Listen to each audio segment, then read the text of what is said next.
好，我哋今日選讀嘅經文係喺舊約約書亞記14章6至到15節，請聽我讀出。那時猶大人來到吉甲，見約書亞，有基尼洗族耶孚尼的兒子迦勒對約書亞說：耶和華在加低斯巴尼亞指着我與你對神人摩西所說的話，你都知道了。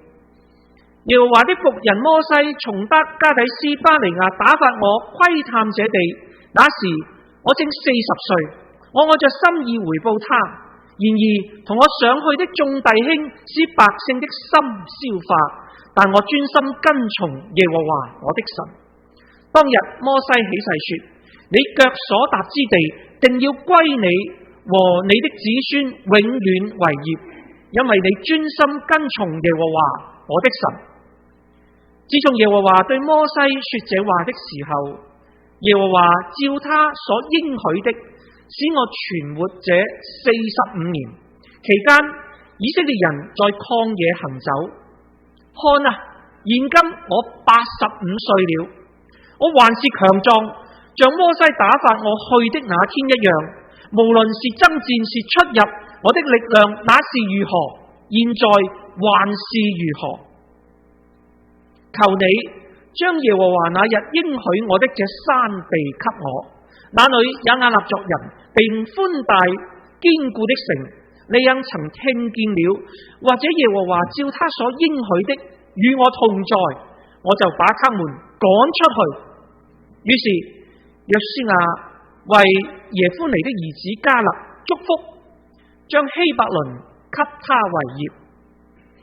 所以希伯倫作了基尼洗族耶孚尼的兒子迦勒的產業，直到今日，因為他專心跟從耶和華以色列的神。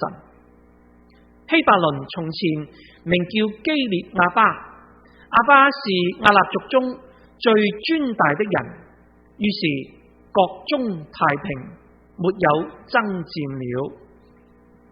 今日為我哋證道嘅係我哋嘅英文堂牧師 Pastor Don， 佢嘅講題中文係名垂千古，請阿 Pastor Don 同埋陳牧師做翻譯。 Good morning, church. 各位早晨。It's an honor once again to be here and to speak with you. I wish I could speak in your language, but it's a very beautiful language. It gave me great joy to listen to you worship and sing in Cantonese, but it's a bit too difficult, and I don't think I have enough life left to learn it. I do speak Spanish, and it was a lot easier to learn, so you could learn Spanish, and then I could speak to you in Spanish. 能夠好喺度同大家一齊嚟到去分享信息係我嘅榮幸。你哋所用嘅語言呢係一個非常美麗嘅語言，不過呢對我年紀有翻咁上下嘅時候呢，我未必呢喺餘生可以學得到。我其實呢可以講西班牙話嘅，你哋學下西班牙話咁啊，我用西班牙話呢同你哋講到得。I'm thankful for Pastor Chan to interpret. 多謝陳牧師幫我翻譯。Although in the first service I think he spoke longer than I did. 不過咧喺早堂咧，似乎咧我講得長過佢，佢講得長過我。And they told me I had to be done by 9:35, and I think he used up most of my time. 佢就話咧，我要9點35分咧就要完，咁咧好似咧係阿陳牧師咧就係用咗大部分嘅時間。But Pastor Stephen says I can preach as long as I want today. 嗱，不過咧李傳道咧就話咧就係你講幾長啦咁樣。So around 12:30, 1 o'clock, we're going to order in dim sum. 12點半1點咧，我哋大家一齊咧即係去揾啲點心翻嚟食啦。Do you know what day it is today? 大家知唔知今日咩日子咧？ Now I know the right answer. It's Sunday. 咁當然啦，星期日啊嘛。But for some of us, it's an even more special day than that. 但係對某啲人嚟講咧，即係呢個係一個好特別嘅日子。You may not know this, but it's National Grandparents' Day. 有啲人或者唔知道啊，原來今日咧叫呢一個咧國家嘅祖父母日。So you're a younger crowd than were here this morning earlier, but are there any grandparents here? Raise your hands. Grandparents? 有邊個啊？阿公啊、阿婆啊、爺啊嘛？舉手。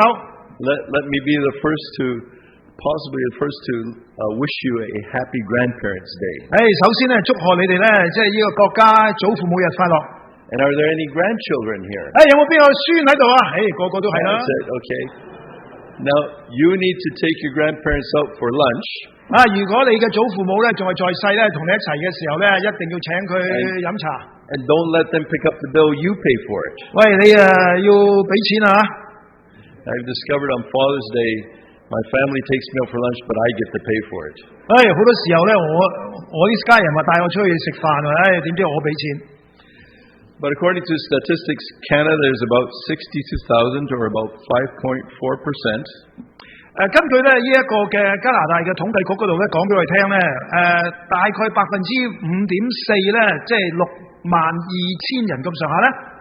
Of all grandparents that are over the age of 45 that looked after the children without the presence of their parents. 呢62,000個就係咧呢啲嘅祖父母，呢啲祖父母咧多數全部咧都係45歲以上嘅，而咧佢哋咧就係照顧佢哋嘅孫兒，而佢哋嘅孫兒咧冇父母同你一齊住。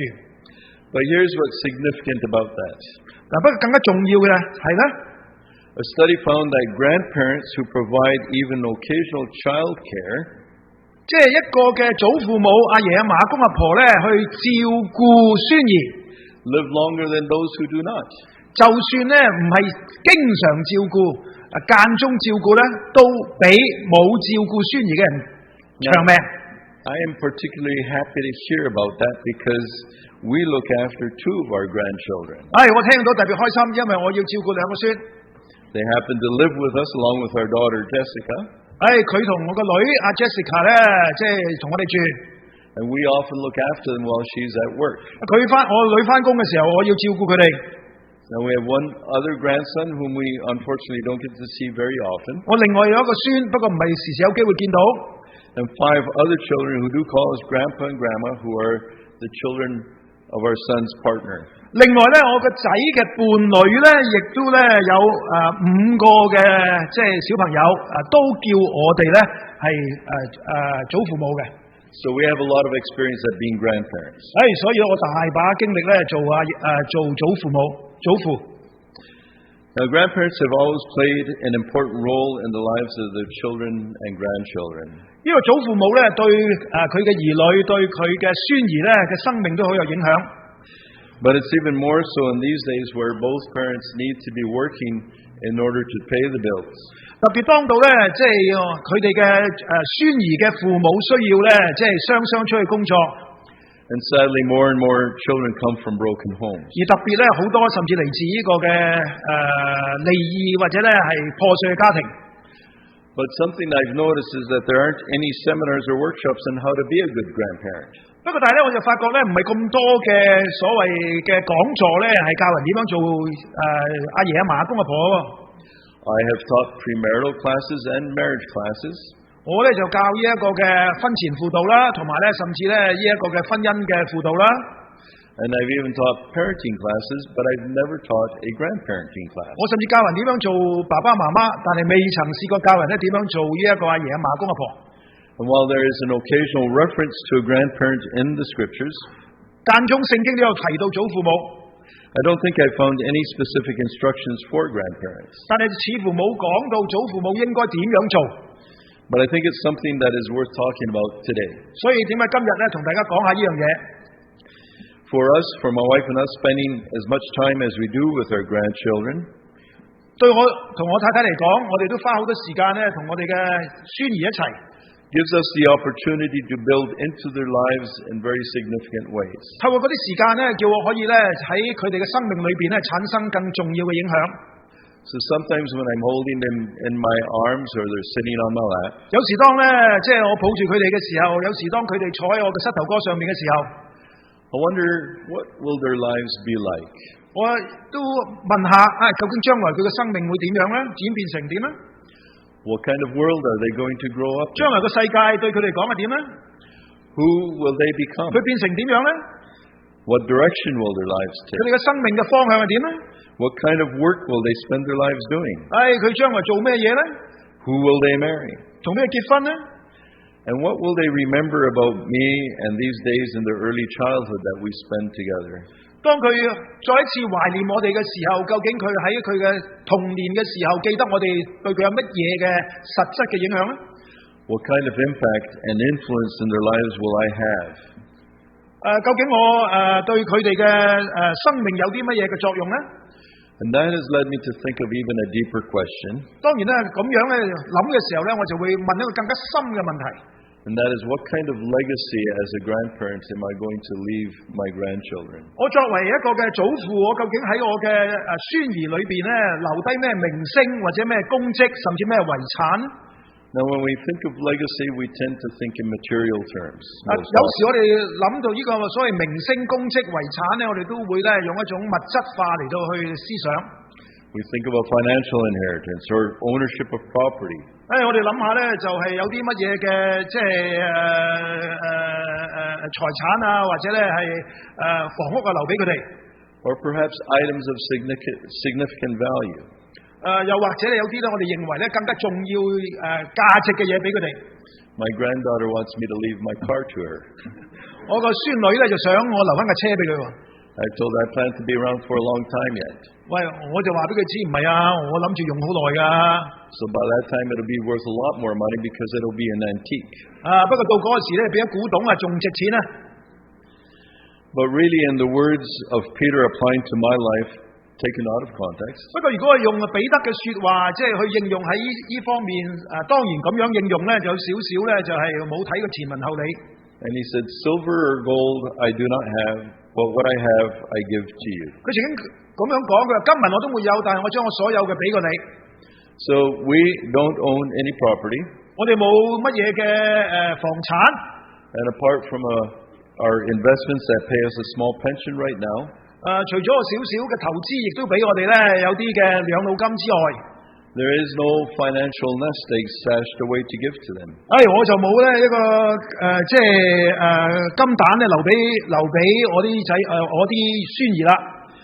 But when I reflect on what I have and that I can leave as a lasting legacy, the words of the psalmist in Psalm 71:18 come to mind. 當我思想究竟我有啲乜嘢嘢可以真係作為我嘅名聲、我嘅遺產留俾我啲孫兒嘅時候咧，詩篇71篇18節嗰度咁樣講。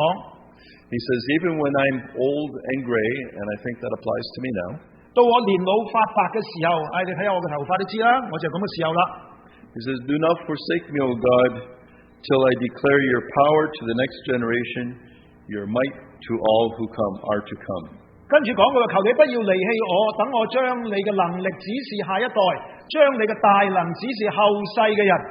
And again in Psalm 145:4, David says, 然後詩篇145篇第4節，大衛咁樣講 ，One generation will commend your works to another. 這一代要對那一代頌讚你嘅作為。That is, I think David is saying, as we age, we should be accumulating those experiences that turn into the stories of a life by faith.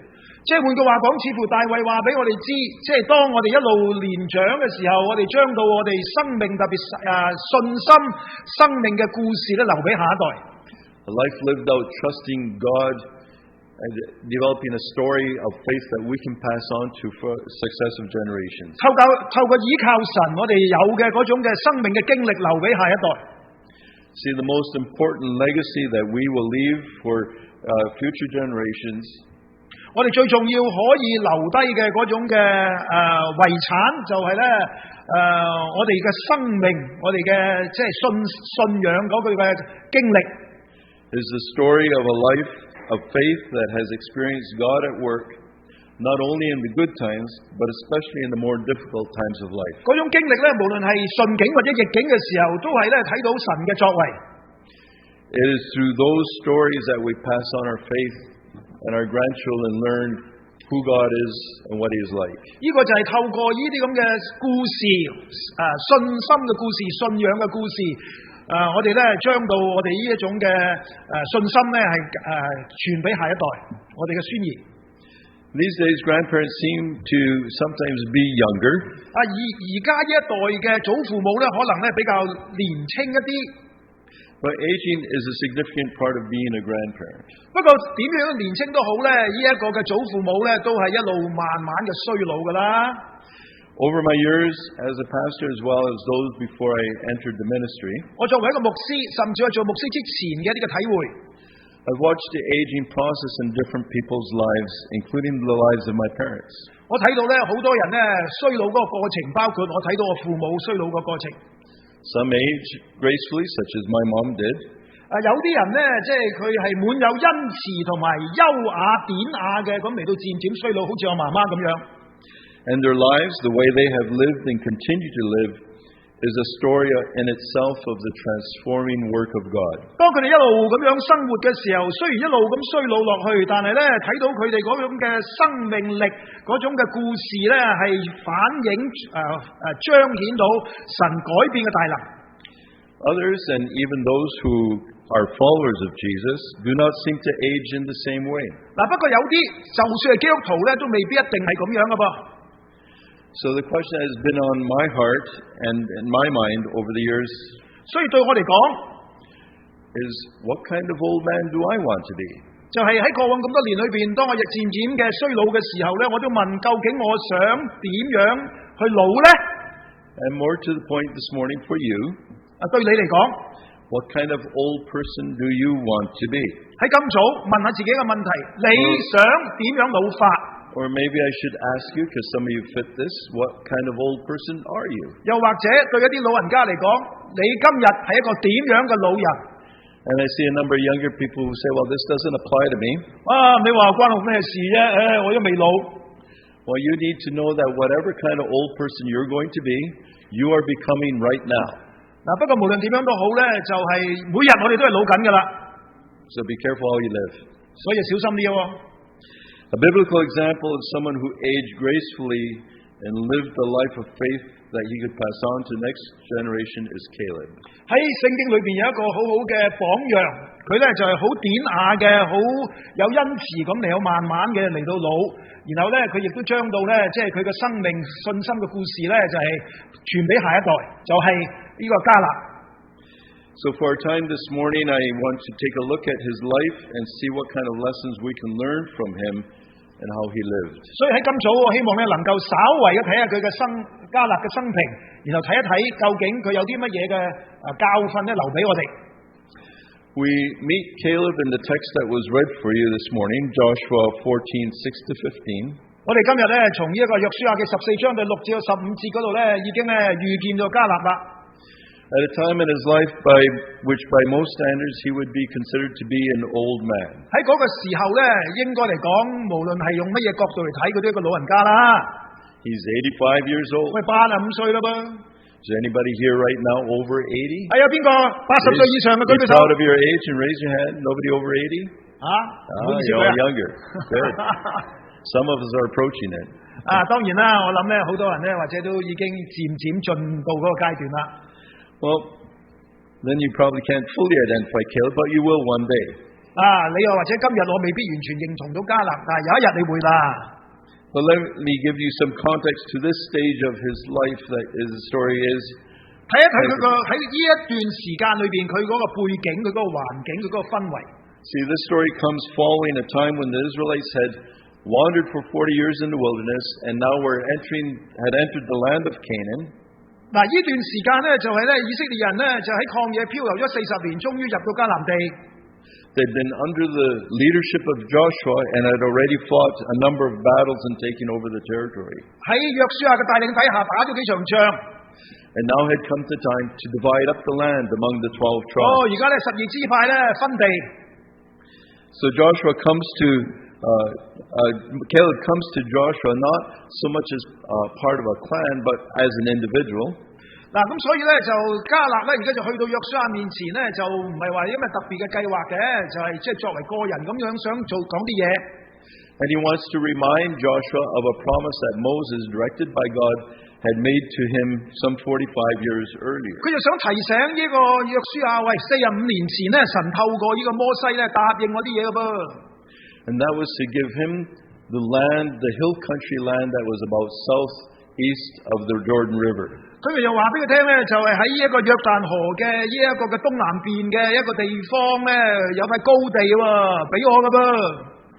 What was unique about this particular territory is it was a land inhabited by people that were known as the Anakites. 不過咧，呢塊高地咧，山地咧，就係咧被亞納族人咧仲係喺度侵佔緊嘅，擁有緊嘅。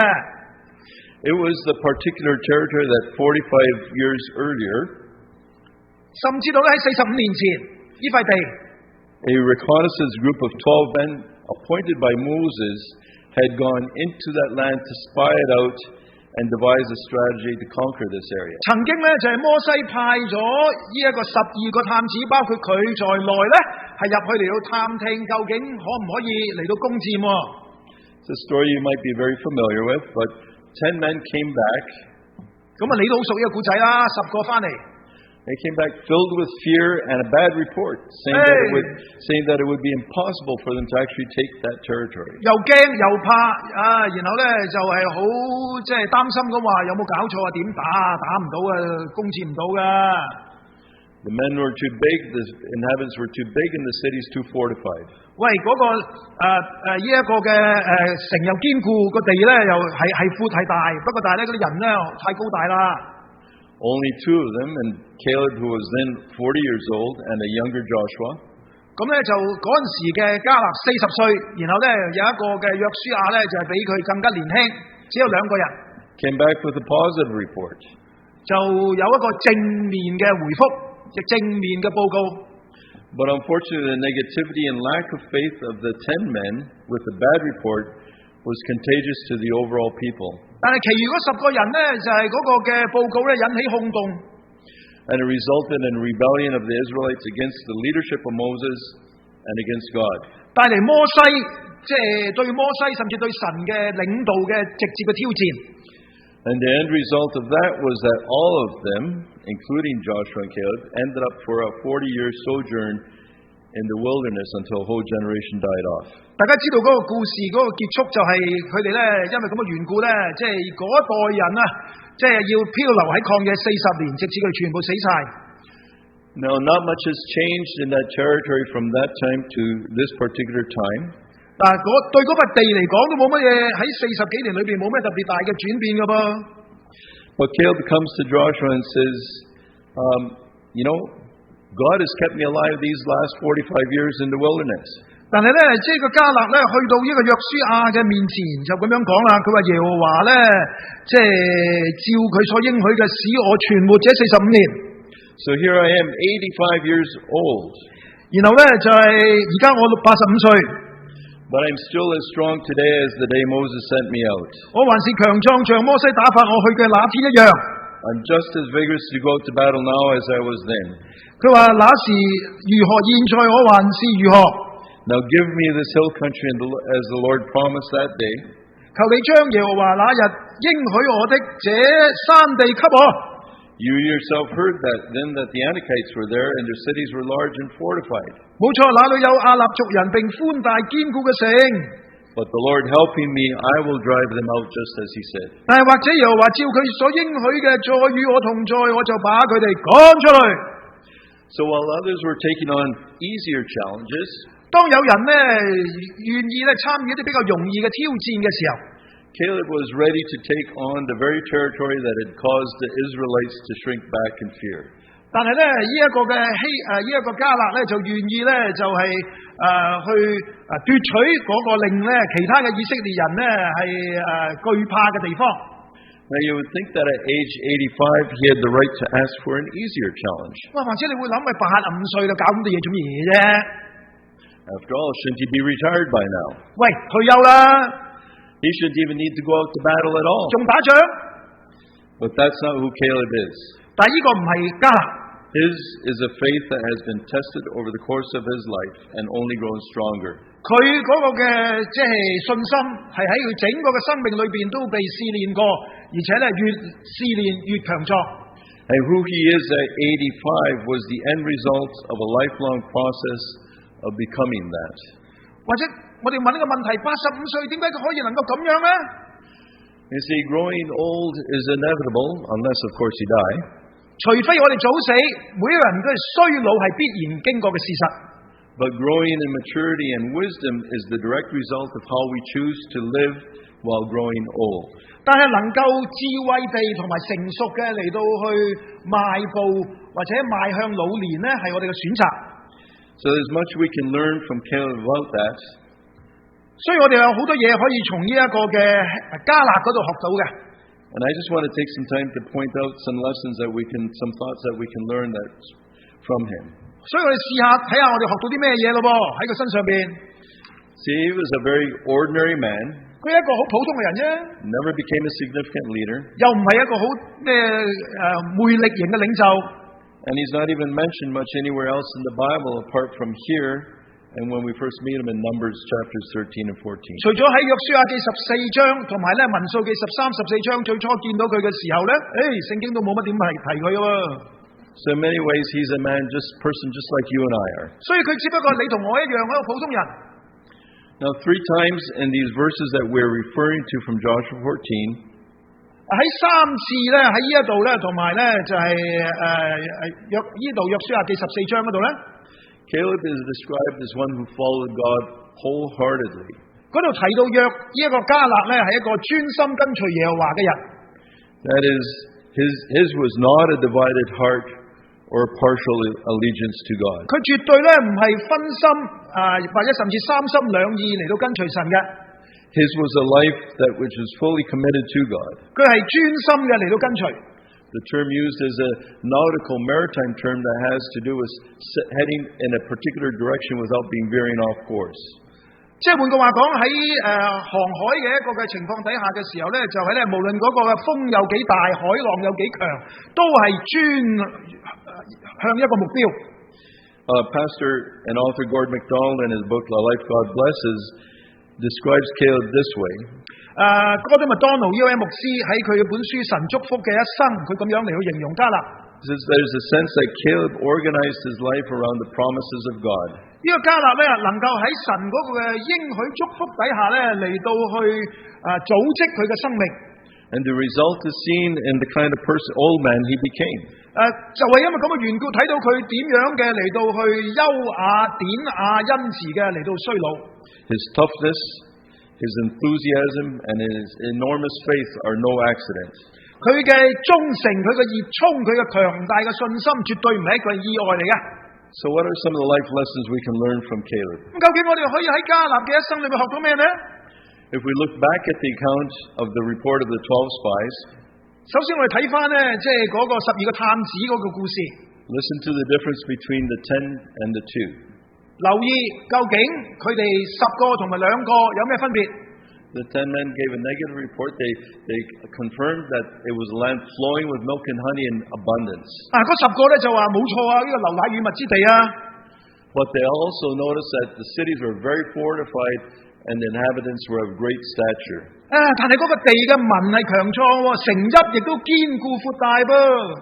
In fact, the expression they used is they said they themselves seemed like grasshoppers compared to these Anakites. 甚至去到個地步嘅時候，佢話啲亞納族人睇我哋好似蚱蜢咁樣。Caleb and Joshua, on the other hand, 呢一個嘅迦勒同約書亞就有啲唔同啦。simply said, "We can go take up possession because God is with us." 但係咧，佢話如果神幫助我哋嘅時候，上去啦，一定可以攞到嗰塊地。I want you to notice something very important here. 我希望大家留意一件事，重要嘅事。They all saw the same thing. 佢哋睇到同一樣嘢。The difference is how their perspective. 但係佢哋嗰個嘅觀點角度係有啲唔同。So the first lesson we learn from Caleb is what it means to live a life that develops a God-centered perspective. 我哋睇到迦勒咧係以神嘅角度作為佢嘅核心觀點。You see, when we focus on our problems and challenges in life, 當我哋咧嚟到將到我哋嘅眼目注意喺我哋嘅問題同埋挑戰上面嘅時候咧， overwhelming. 有時咧係令我哋銳不可當。But when we focus on the power and presence of God in our lives, 但係當我哋睇到神嘅同在同埋佢嘅能力嘅時候咧， our problems and challenges seem to shrink. 我哋嘅問題同埋挑戰咧就係咧即係變得渺小啦。Caleb had a God-centered perspective that was built on his trust in God. 迦勒咧有一種從神嘅角度嘅核心嘅觀點。He trusted God to come through for them and work on their behalf. 佢相信神咧會與佢同在。So there's nothing that Caleb feared. 所以咧佢唔懼怕。The second thing that we see in Caleb is that he was someone who was willing to take a stand for what he believed God was calling them to do. 佢第二方面咧就係我睇到迦勒咧就係佢能夠咧係有一種嘅即係站穩嘅立場啊。He took that stand even when the majority were shrinking back in fear and lack of faith. 呢種嘅立場咧，就算係眾人缺乏信心、害怕、後退，佢仍然嘅係相信神去呼召佢做嗰啲嘢，佢就繼續向前嚟去做。He had the courage to take a stand when he was in the minority along with just Joshua. 雖然眾人咧係退縮但係佢同呢一個約書亞咧，就喺呢啲咁嘅退縮嘅氛圍底下，仍然嘅嚟到肯定嗰種嘅信心，對神嘅嗰個信仰。Notice again what he says to Joshua. 留意咧佢點樣嘅嚟到向呢一個約書亞咁樣講。He says, I brought him, that is Moses, back a report according to my convictions. 佢話係我按着心意回報呢一個嘅摩西啊。And the word here for convictions, it refers to that inner self that has the faculty to to determine right from wrong. 嗰個嘅心意嗰個字就係佢裏邊嗰種嘅信念，就係知道咩啱咩唔啱。That inner self, Caleb's convictions, were based on his understanding of the character of God. 呢種嘅信念係因着佢對神個品格嘅認識。As well as trusting God to act on the behalf of His people. 對神嗰種嘅信靠就係知道神咧會係為佢嘅子民嚟到行事。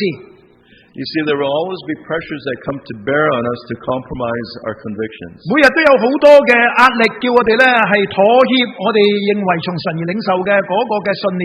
Our understanding of what God would have us do in any given situation. 我哋對神對我哋嘅要求，甚至對神對我哋嘅俾我哋嘅醒覺，叫我哋咧應該做咩事，叫我哋去妥協。It takes courage to stand and act on our convictions when surrounded by an unbelieving world. 當我哋喺不信嘅世界裏邊嘅時候，更加要明白呢一種壓力底下，我哋仍然要保持嗰種嘅信念。But hear me very carefully. 留心聽我講。It can take even more conviction to stand on what we believe God is calling us to do when we're surrounded by believing people who trust God but are filled with fear. 因其他自稱為基督徒嘅跟隨者，基督嘅跟隨者，佢哋嘅懼怕唔肯用信心去依靠神嘅時候，我哋更加要喺嗰種嘅情況底下，仍然嘅面對挑戰，有我哋裏邊嗰種信念。It always takes faith in God and not in our own personal resources to follow His leading in our lives. 我哋需要不斷嘅嚟到依靠主，然後靠着神俾我哋裏邊嘅信念嚟到向前行。When we look at this story, it is significant that all the Israelites, including those such as Caleb and Joshua who were ready to trust God, paid the same consequences when we were wandering in the desert for 40 years. 當我哋睇呢個故事嘅時候咧，我哋明白咧就係當然所有嘅以色列人，包括好似好無辜嘅迦勒同埋約書亞，佢哋咧就係都要咧面對為呢一班人咧佢嘅不信而承擔嗰個後果。Caleb and Joshua suffered the same consequences. It hardly seems fair, does it? 好似唔係好公道喎。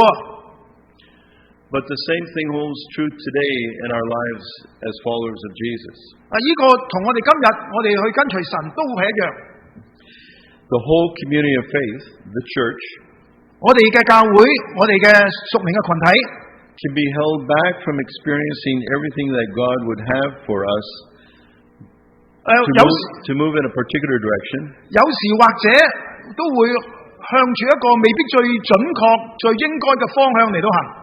Because there may be a vocal group that is focused on the obstacles and the challenges and shrinks back in fear. 因為有一班人，佢哋咧就只係咧就係喺一個唔應該有嘅嗰種嘅方向裏邊咧，大聲嘅嚟到呼喚。The perception can be is that the risk is too great and the fear of failure. 又或者佢哋咧驚呢一個嘅失敗，又或者咧佢哋認為咧阻攔太多啦。And sometimes those who are opposed to a forward movement can be so vocal that they sway the majority. 亦都因為咁嘅緣故，因為佢哋出大聲啊嘛，佢哋多人都未定啊嘛，所以咧就令到大部分人都要跟隨佢。And it can hold the whole church back. 亦都因為咁嘅緣故，成間教會咧都係失去咗嗰種應該有嘅嗰種嘅方向。But Caleb was one who had the courage to live by his convictions, even though he ended up suffering the same consequences as those who lacked the same faith. 但係迦勒雖然咧佢喺最後嘅結果，佢都要好似好無辜嘅，同嗰班嘅以色列人不信嘅以色列人咧，同樣嘅係漂流40年，但係佢仍然都有嗰種嘅信心。But then I invite you to put yourself in Caleb's position. 但係我又要問下你哋啦，如果你係迦勒， What was it like for him to wander for 40 years because of the lack of faith of those who he was living with? 你諗下，佢嗰40年漂流嘅時候，佢心裏邊點諗呢？ It would have been easy for Caleb to become bitter and resentful and angry. 好容易，我諗佢會有絲嘅即係憤怒，甚至苦毒。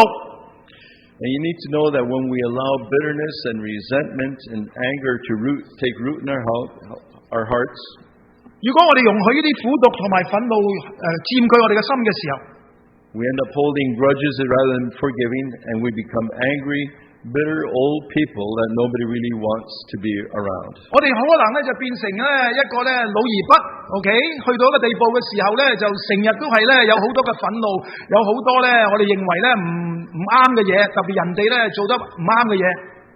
Do you know anybody like that? 你識唔識啲咁嘅人啊？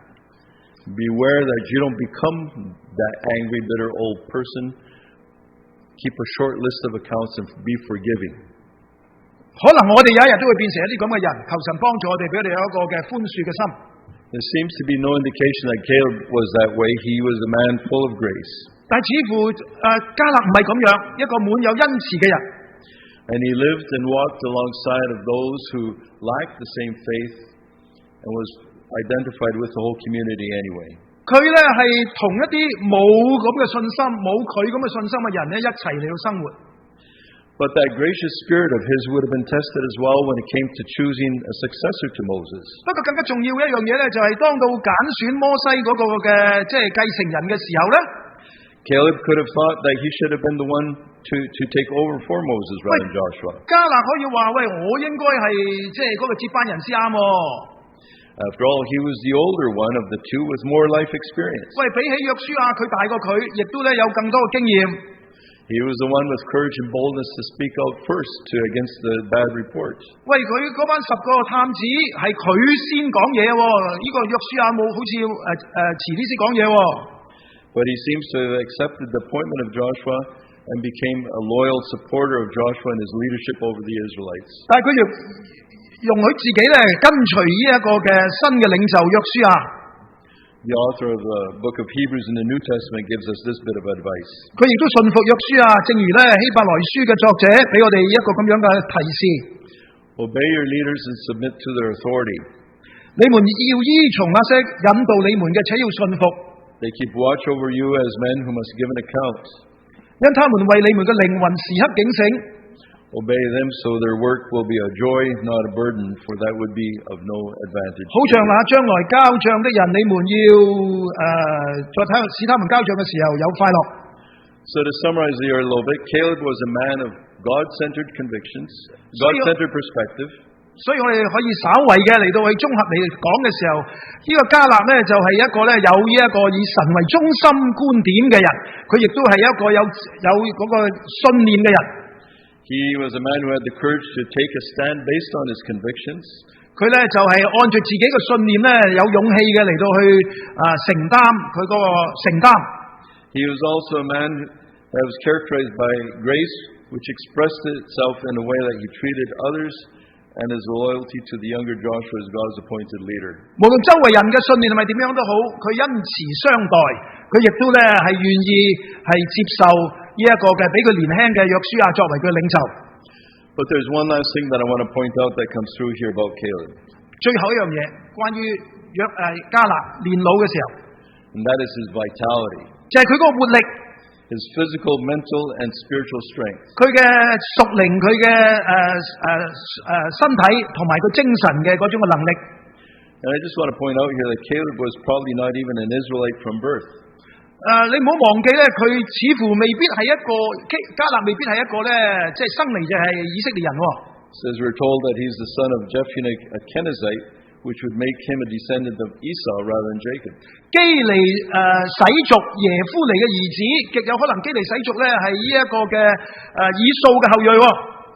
But his vitality, his spiritual, physical, mental, and spiritual strength had to be the result of a disciplined life. 所以我哋睇到佢一定係一個好有紀律生活嘅人。Life lived out in faith and trust in God. 佢嘅紀律生活亦都咧係以神嘅嗰個嘅信靠為中心嚟到去一路嘅生活落去。Now Caleb, I'm sure, had many stories that he could tell his children and grandchildren about his experiences in life. 迦勒一定咧對佢嘅仔女、對佢嘅孫兒有好多嘅故事、信心嘅故事。But I'm sure the ones he wanted to emphasize were the stories about living a life of faith and trusting in God in those tough times. 但係我相信個故事個核心一定係咧關於喺順境逆境嘅時候佢點樣依靠主。And those stories would have been a way of passing on his faith to other generations. 亦都因為咁樣係將到佢嘅信仰一代一代嘅傳落去。Our grandchildren learn more from the stories of our lives than from us sitting down and saying, I want to teach you something. 我哋唔需要咧，即係話，對住我哋啲孫講，我要教你乜嘢，教你乜。但係我哋將我哋啲信心嘅故事同佢哋分享。And I found myself wondering, after reflecting on the life of Caleb, what stories would be told about my life?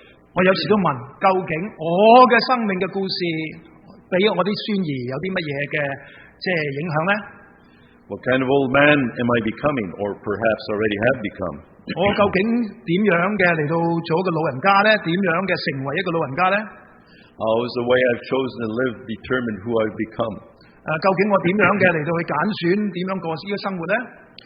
Would my life be seen as one marked by a God-centered perspective? 究竟我嘅生命係咪咧，即係被即係神嗰個中心嘅觀念嚟到影響咧？